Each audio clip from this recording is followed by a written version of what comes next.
Olá, leitores! Tudo bem com vocês? Eu espero que sim, porque hoje eu trouxe aqui mais uma resenha do projeto Murakamando.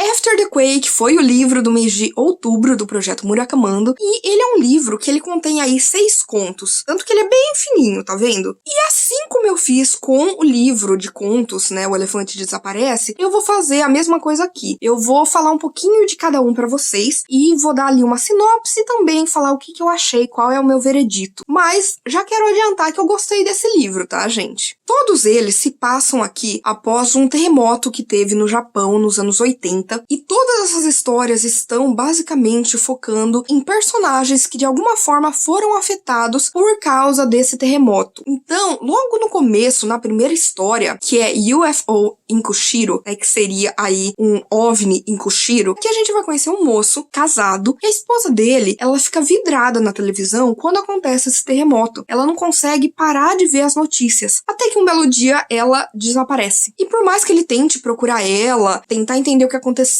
ela não tinha família, ela não tinha parentes nesse lugar, então ele não sabe o que aconteceu com ela, e, né, depois de alguns meses ele vai aí tentar viver a sua vida, e no trabalho ele vai receber aí uma proposta, né, de alguém que trabalha com ele, pra ele fazer uma viagem, basicamente de graça, em que ele só precisa levar uma caixa para a irmã desse homem, sabe, que tá em outro lugar. Então ele faz essa viagem, chega lá, entrega, e começa a conversar com ela e com uma amiga dela, e ele e a amiga, né, dessa irmã vão ficar aí bem próximos e vão começar a se perguntar, né, o que tem a ver esse terremoto, o que aconteceu, por que a esposa dele sumiu, o que tá acontecendo com ele. É uma história que ela vai meio que pro realismo mágico, mas pro final dela, e ainda assim você não sabe exatamente o que aconteceu. Então é uma história que você fica se perguntando qual que é a moral dela, mas eu gostei porque você também tem aí uma questão que me lembra muito o final de Dance Dance Dance, que eu já li, que eu já resenhei, vou deixar tanto, né, aqui nos cards quanto na descrição. Ele tem toda essa vibe de que bem no final acontece alguma coisa, e aí você tem duas opções: acreditar que aquilo aconteceu realmente, ou que é só uma brincadeira, sabe, do que ele ouve, do que ele acaba, né, descobrindo. Eu acredito que é algo real, mas, né, cabe a você ler e tirar suas próprias conclusões. O segundo é Landscape with Flatiron. Aqui a gente vai conhecer basicamente a história de uma moça que ela vira e mexe durante a noite. Ela vai até a praia, onde tem ali um senhor que ela não conhece assim tanto, né, que ela não tem tanto contato, mas toda noite ele acende ali basicamente uma fogueira. E quando isso acontece, ele liga pra ela e fala: olha, acendi a fogueira. E ela sempre vai. Por quê? Porque ela se sente de alguma forma atraída pelo fogo.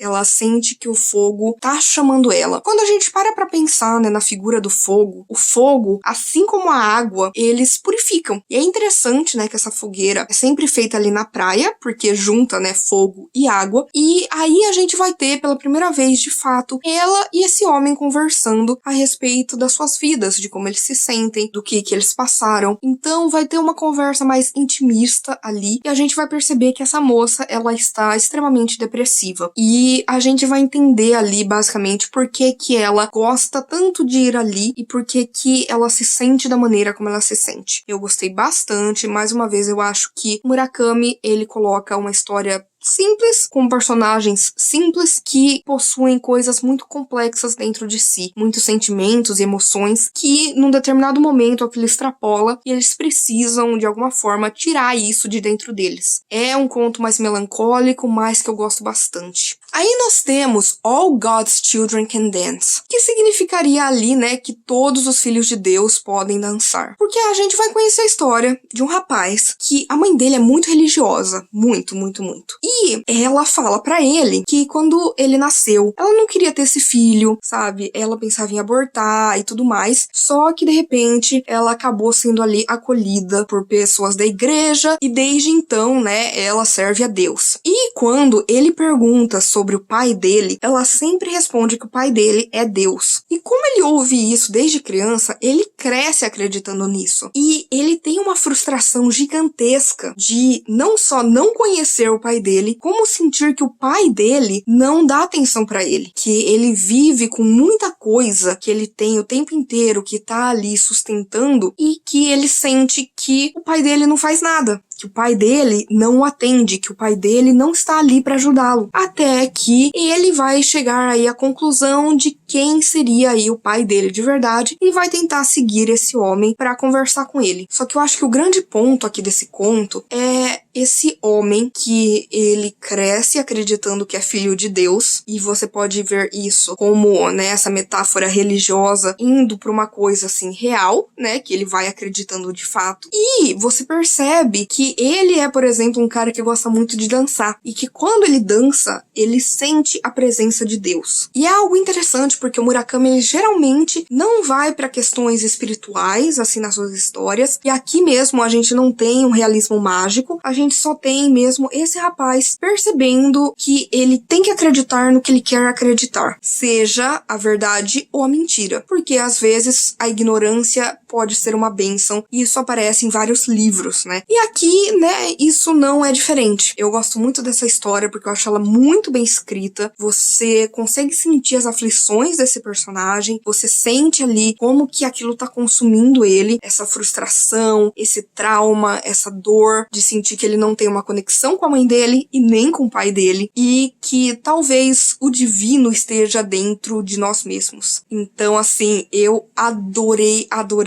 esse conto. Aí nós temos Thailand. Thailand é onde a gente vai ver, né, uma mulher viajando aí pra Tailândia, onde ela vai ter, né, um senhor que vai levar ela pra tudo quanto é lugar. Basicamente, ela conversa com o amigo fala assim, ai não, tem lá meio que um instrutor que vai te levar pra pontos turísticos, que vai te mostrar as coisas nessa nova cidade, que vai fazer o que for preciso pra você. E isso, de fato, vai acontecendo. Só que ela vai conversando, né, com esse senhor sobre música, né, sobre jazz, principalmente, que, né, o Murakami tinha aí, de fato, um café que tocava jazz o tempo inteiro. Ele é completamente fissurado por música. Então, eles vão conversar sobre isso, vão conversar sobre a vida, né, de cada um deles, a família, a criação que eles tiveram, como que eles chegaram, né, até aquele lugar. E, de repente, esse homem vai levar essa mulher em uma espécie de vidente. E essa vidente vai falar que ela precisa sonhar com determinada coisa para saber sobre o seu futuro. E eu não posso falar mais nada. Mas, gente, tudo aqui fica meio no ar. Você não sabe de fato o que tá acontecendo. É mais uma das histórias do Murakami em que ele coloca várias perguntas e ele não as responde. Cabe ao leitor interpretá-las. Então, eu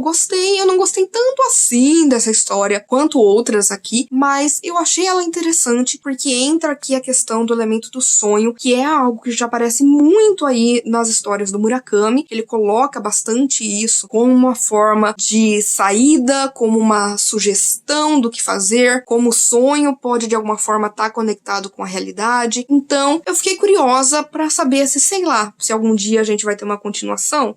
Não sei. Depois nós temos Super Frog Saves Tóquio, que é, né, um super sapo salvando Tóquio. Que o que vai acontecer é que existe um rapaz que ele se dedica muito ao trabalho, ele tá o tempo inteiro ali trabalhando, ele faz coisas boas pras pessoas, e mesmo assim as pessoas tratam ele meio que como um lixo ou o ignoram, sabe? Ele nunca é valorizado pelas coisas que ele faz. Até que de repente vai aparecer na sua casa um super sapo, um sapo gigante. E aí esse sapo vai falar pra ele, olha, vai acontecer um terremoto em Tóquio. E só eu e você podemos evitar isso. O cara vai falar, como assim? E aí, esse sapo vai explicar que debaixo da terra existe uma minhoca gigante que está querendo destruir tudo e que esse sapo precisa ir até as profundezas para lutar contra, né, essa criatura e, né, evitar que esse terremoto aconteça. E aí, esse rapaz, ele não faz ideia do que ele tem a ver com isso. Por que ele, que é uma pessoa comum, poderia ajudar esse sapo? Até que algo acontece na vida desse protagonista. E isso vai ser determinante para ele ajudar ou não esse sapo. Não posso falar o que é, mas, gente, essa história, lógico, ela é totalmente realismo mágico, né? A gente tem um sapo gigante, de alguma forma até me lembrou o Labirinto do Fauno. E assim, eu gostei dela. Muita gente pode achar que ela é muito absurda, e ela é, como, né, é uma coisa do Murakami, às vezes levar algo mais pro surreal. Esse conto mesmo me fez pensar muito num outro livro dele, que eu já li, já resenhei também, vou deixar na descrição e nos cards, que foi o Hard-Boiled Wonderland and the End of the World, onde existe um mundo aí subterrâneo com criaturas bizarras, e que os protagonistas precisam ali impedir que essas criaturas acabem aí conseguindo informações que elas não podem, porque senão vai ser aí o fim do mundo. Então, aqui a gente tem basicamente isso, mas na figura desse sapo, junto com esse homem que é totalmente normal. E o Murakami, ele explora muito isso, essa coisa da pessoa comum, da pessoa que tá ali vivendo normalmente, com uma vida completamente ordinária e que, de repente, é assim, tacado dentro de uma história surreal. E eu gosto bastante dessa história, principalmente do final dela. Eu acho também ela muito melancólica e faz sentido, né, que a capa tenha, né, esse sapo aqui, já que ele representa, né, essa coisa do super sapo salvando Tóquio.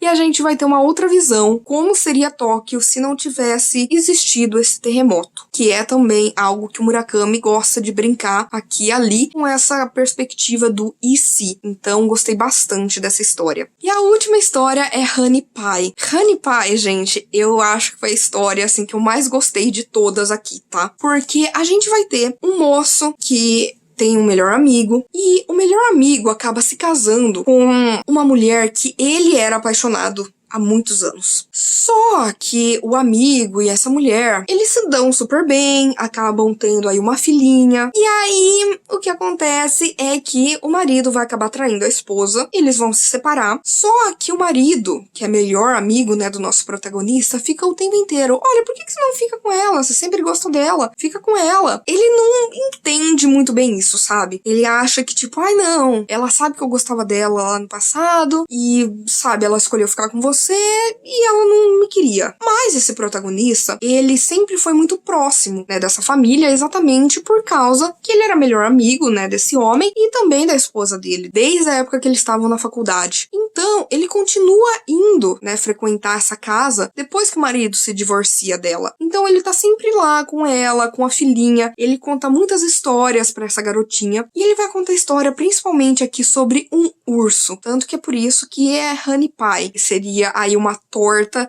de mel, porque esse urso, ele é muito articulado, ele conversa, ele faz sucesso, ele vende essas tortas de mel, e Honey Pie também aí é uma expressão carinhosa que, às vezes, né, num relacionamento uma pessoa utiliza, né, pra falar com a outra. Gente, essa história é linda, linda, linda. É uma história muito romântica, muito fofinha. A gente vai ter aqui esse rapaz colocando seus próprios sentimentos e a maneira como ele enxerga, né, essa mulher que ele ama há muitos anos, ali naquela história que ele tá contando pra essa garotinha. Ele vai contando pra ela aos poucos. E como essa história vai se desenvolvendo, reflete a história dele com essa mulher, como ela vai se desenvolvendo. Então, eu achei muito sensível, eu achei muito bonita, eu achei que me lembra outras histórias mais românticas do Murakami, como, por exemplo, Minha Querida Sputnik, que eu li recentemente, ou Sul da Fronteira Oeste do Sol, sobre oportunidades perdidas, e será que dá pra voltar atrás? Será que dá pra conseguir reconstruir uma história de amor? Então eu achei, assim, lindo, maravilhoso, perfeito. E assim, gente, no geral, esse livro, eu gostei bastante. Teve um conto ou outro que eu não liguei tanto. Por exemplo, né, o UFO em Kushiro, ou Thailand. São histórias, assim, que elas têm um pouquinho de realismo mágico, que eu acho interessante, mas que não foram histórias, assim, que, oh, meu Deus, vão ficar na minha cabeça por muitos anos. Mas outras, como, por exemplo, o Todos os Filhos de Deus Podem Dançar, ou Honey Pie, essas são histórias que sim, elas me impactaram e que eu acho que o Murakami, de novo, ele escreve de uma forma simples, de uma maneira muito fácil. Você lê esse livro rapidamente, sabe? Porque são histórias muito curtas, que tem começo, meio, mas não exatamente fim, porque tudo ali fica meio em aberto. Você não sabe o que é realidade, o que é sonho, o que é o desejo de um personagem, o que é aquilo que, tal protagonista quer fazer tal coisa, mas a gente não sabe se fez ou não, porque a história termina antes. E o Murakami, ele faz isso de forma magistral. Ele termina as suas histórias antes do fim. Termina tudo antes do felizes para sempre. Ele coloca ali a coisa de talvez aconteceu, talvez não aconteceu. Cabe ao leitor tirar suas próprias conclusões. Então, assim, foi mais um livro, né, do Murakami que eu gostei. Eu acabei dando, né, uma nota para cada conto e fiz uma média e deu aí 4 estrelas, que eu acho que é ótimo. Então, eu recomendo bastante, principalmente esses 2 contos que eu falei, né? Eu acho que o All God's Children Can Dance, ele é um conto muito bonito, e Honey Pie também. Então, os 2 entram aí numa coisa mais melancólica do Murakami, mas eles também são escritos de forma espetacular, que são impactantes, que passam toda uma mensagem, seja ela individual ou coletiva. Ele fala aqui da importância dos seus pensamentos, das suas ações, de como você se comporta com outras pessoas e de como você enxerga a vida da sua maneira, como isso vai refletindo na nossa sociedade, na vida das pessoas com que a gente interage e, né, claro, no nosso próprio futuro. Então, sim, gostei muito de After the Quake. E é isso, gente. Eu espero que vocês tenham gostado de mais uma resenha aqui do Projeto Murakamando. Se você quiser conversar comigo a respeito de literatura, se quiser ler livros do Murakami comigo, por favor, não deixe de me contatar nas minhas outras redes sociais. Por favor, curta esse vídeo, porque isso ajuda muito o meu trabalho, faz com que esse vídeo chegue a mais pessoas. Compartilhe com seus amigos, comente aqui embaixo se você já leu algo do Murakami e qual é aí o seu livro favorito deste grande gênio. E, por favor, se inscreva no canal Livro em Livro se você ainda não é inscrito e aproveite para ativar as notificações, ative o sininho, porque toda sexta-feira e domingo tem conteúdo novo por aqui. Então a gente se vê no vídeo que vem.